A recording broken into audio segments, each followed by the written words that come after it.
দুধ চার মধ্যে সেমাই, ও মা, এটা আবার কেমন রেসিপি! ইস, এই রেসিপিটা যে এত মজার, না খেলে কেউ বুঝতেই পারবেন না। যাই হোক, এই রেসিপিটা কীভাবে করেছি আপনাদের সাথে শেয়ার করতেছি। হ্যালো এভরিওয়ান, আসসালামু আলাইকুম। আপনারা সবাই কেমন আছেন? আশা করি ভালো আছেন।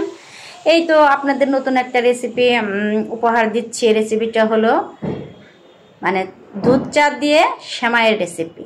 আমি প্রথমে দুধটা জাল দিয়ে নিয়েছি, তার মধ্যে একটু চায়ের পাতি দিয়ে দিয়েছি, আর ওখানে আমি একটু গুঁড়ো দিয়েছি এবং একটু চিনিও দিয়েছি। আমি যেহেতু মিষ্টি কম খাই, এই জন্য আমি একটু মিষ্টিটা কমই দিলাম। এখন এই তো চায়ের মধ্যে আমি একটু একটু করে সেমাই দিয়ে দিব। অনেকে আবার বলবে যে আল্লাহ আপু, এটা কি এই বেজে, এটা কি রেসিপি দিচ্ছে, দুধ চার মধ্যে আবার সেমাই দেয় কেউ? এটা কোনদিন শুনছে নাকি? কেউ শোনে নাই, তবে আমি খেয়ে দেখেছি, তো এই জন্য আপনাদের সাথে এই রেসিপিটা শেয়ার করলাম। মানে এত মজা বলে বোঝানো যাবে না। যারা আমার মতো সেমাই খেতে পছন্দ করো, দুধ চা খেতে পছন্দ করো এবং দুইটা একসাথে খেতে পছন্দ করো, তারা এই রেসিপিটা অবশ্যই ফলো করবে। যাই হোক, এই তো আমি সেমাইটা দিয়ে দিলাম। এখন একটু ঠান্ডা হবে।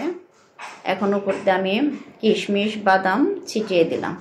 এই তো হয়ে গেল আমার চা এবং সেমাই দুইটা একসাথে, মানে মজা পাওয়া যাবে দুইটার একসাথে। মানে আর আলাদা করে সেমাই রান্না করতে হবে না, আর আলাদা করে চাও বানাতে হবে না। কি সুন্দর না রেসিপিটা!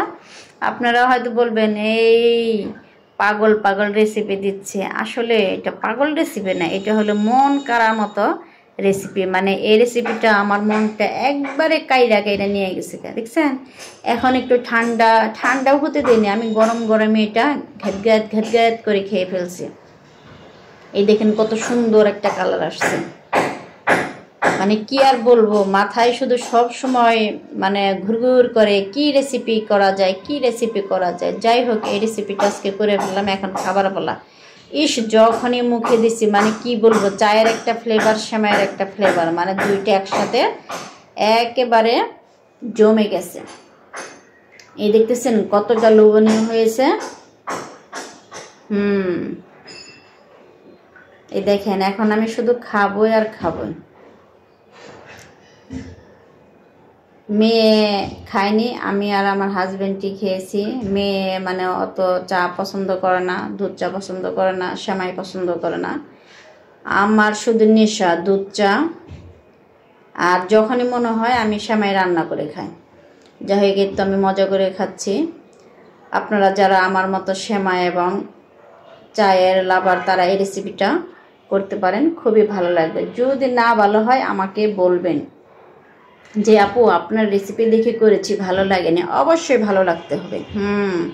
এরকম একটা রেসিপি দিয়েছে। যাই হোক, আপনারা যারা আমার এই ভিডিওটা দেখবেন তাদেরকে অসংখ্য ধন্যবাদ জানাচ্ছি, আর যারা না দেখবেন তাদেরকেও ধন্যবাদ জানাচ্ছি। যাই হোক, সবাই ভালো থাকুন, সুস্থ থাকুন। আল্লাহ হাফেজ।